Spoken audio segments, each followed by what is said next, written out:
Assalamualaikum warahmatullahi wabarakatuh. Selamat datang di channel saya, Kuliah Teknik Kimia bersama Adrian Nur. Selamat belajar. Assalamualaikum warahmatullahi wabarakatuh. Kita akan membahas mengenai vessel tinggi, ya biasanya di menara destilasi, ya. Kita akan melihat desain apa saja yang diperlukan yang termasuk dalam mata kuliah ini. Jadi bagian-bagian dari vessel ya, pertama adalah kelengkapan vessel. Nanti kita lihat dulu kelengkapan pada vessel apa saja. Kemudian nanti ada stres pada vessel. Stresnya secara umum ada ke arah aksial dan ke arah sirkumferensial. Arah aksial berarti sejajar suhu, ya, dan ke arah sirkumferensial berarti ke arah jari-jari. Kemudian yang kedua itu ada stres karena beban mati, ya, berat bebannya, dan juga kelengkapannya. Nanti di total jumlahnya, ya, total beratnya. Kelengkapan beban mati karena selnya sendiri dan juga mungkin karena isolasi sel jika sel tersebut menggunakan isolasi. Nah, berat totalnya berapa itu untuk beban matinya.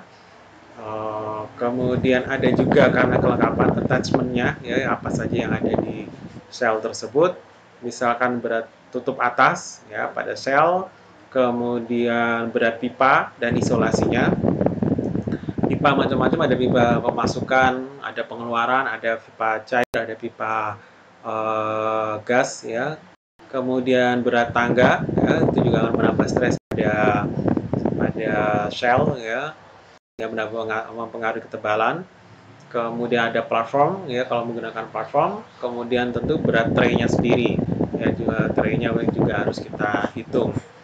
Selain itu juga ada stres karena tekanan angin, ya, karena pada umumnya berada di luar ruangan, ya, vessel tinggi di luar ruangan, sehingga ada tekanan angin harus kita perhitungkan, juga tekanan karena gempa atau seismik juga perlu kita pertimbangkan. Vessel tinggi umumnya di luar bangunan, ya, tadi, ya, sehingga kemungkinan terkena angin dan juga tentu pengaruh gempa harus kita perhitungkan juga.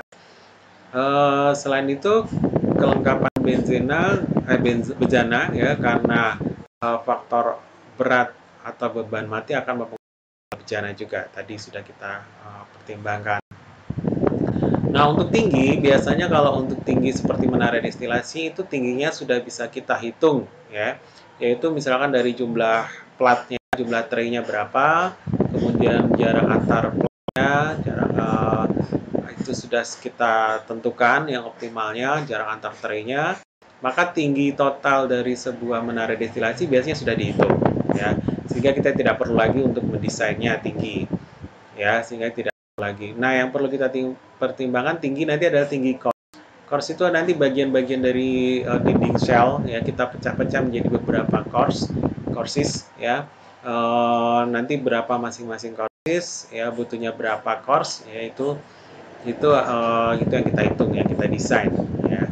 Nah, tebalnya courses itu tergantung tadi berat beban mati dan attachment, tekanan karena angin dan gempa, ya.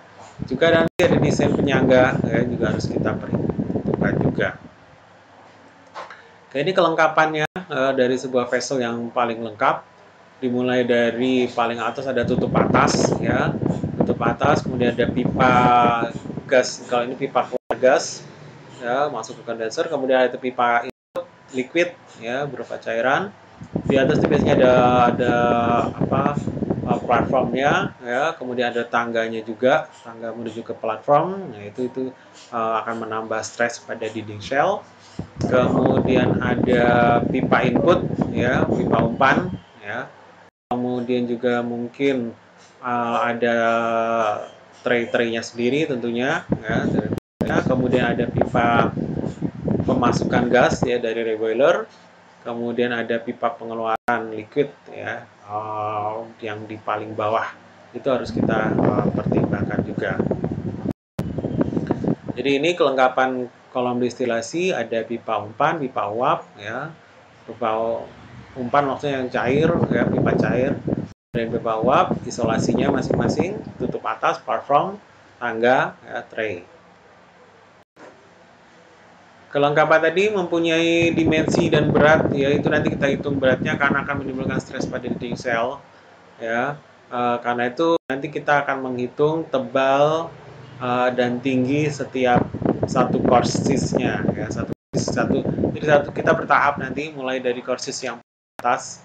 Nah ini, jadi korsis 1 itu yang paling atas, ya biasanya diambil dari tutup. Ya, dari tutup itu tebal tutup nanti dihitung biasa seperti kemarin. Kemudian ada jarak, umumnya diambil jarak 4 feet ya dari tray paling atas dengan tutup atas. Kemudian mulai kita hitung course 1 nanti sampai ke berapa tinggi course 1, course 2 nanti tingginya berapa dan seterusnya ya. Sampai nanti course terakhir yang menutup ketebalan total dari menara destilasi. Semakin ke bawah tentu akan semakin tebal ya karena stresnya akan semakin besar ya sehingga semakin tebal. Nah, yang didesain tinggi course ya, tinggi course-nya panjangnya ya, panjang atau tingginya, kemudian tebalnya ya. Biasanya kita ambil tebalnya nanti panjangnya sampai seberapa gitu.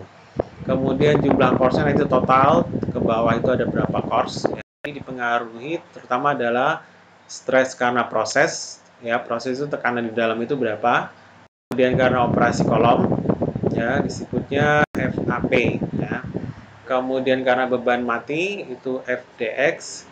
Kemudian stres karena angin FWX ya, wind X. Kemudian karena gempa atau seismik FSX. Nah ini tinggi course untuk ketebalan tertentu ya diberi notasi X, jadi X berapa, semakin ke bawah ya T1 dari atas T1, T2, T3, T4 dan seterusnya, tebalnya T1 ya dari paling atas sampai ke bawah itu yang nanti paling tebal ya. Nah tinggi setiap course itu kita ambil ya, kita hitung desain. Nah, stresnya itu ada dua macam. Stres mengenai tinggi vessel, yaitu stres tensil dan stres kompresif ya. Jadi stres tensil itu disebut pada bagian hulu, berarti yang kalau pipa tadi condong ya. Nah, yang ketarik ya, bagian yang ketarik itu kita sebut stres tensil ya, disebut bagian hulu. Sementara bagian hilir itu yang melekuk ya, yang nekuk itu kita sebut dengan stres kompresif. Nanti dibandingkan yang lebih panjang antara stres tensil dan stres kompresif, yang paling panjang kita gunakan yang lebih pendek ya, yang nanti yang sebagai jadi semuanya akan tercover ya. Nah, harga X diambil yang terpendek ya, tadi di antara dua harga X tadi ya, antara stres tensil stres dan kompresif stres ya, pada bagian hulu atau bagian hilir. Nah, ini persamaannya. Jadi kalau pada operasi internal pressure berarti tekanannya di dalam lebih tinggi ya, F1 FT maksimum, FWX atau FSX ya, karena angin dan karena seismik. Ditambah dengan FAP. FAP itu karena tekanan proses ya, dikurangi dengan FDX karena beban mati. Kalau FC-nya yang yang kompresif itu FWX atau FX dikurangi FAP, jadi kebalikannya ya, minus FAP-nya dan plus FDX-nya.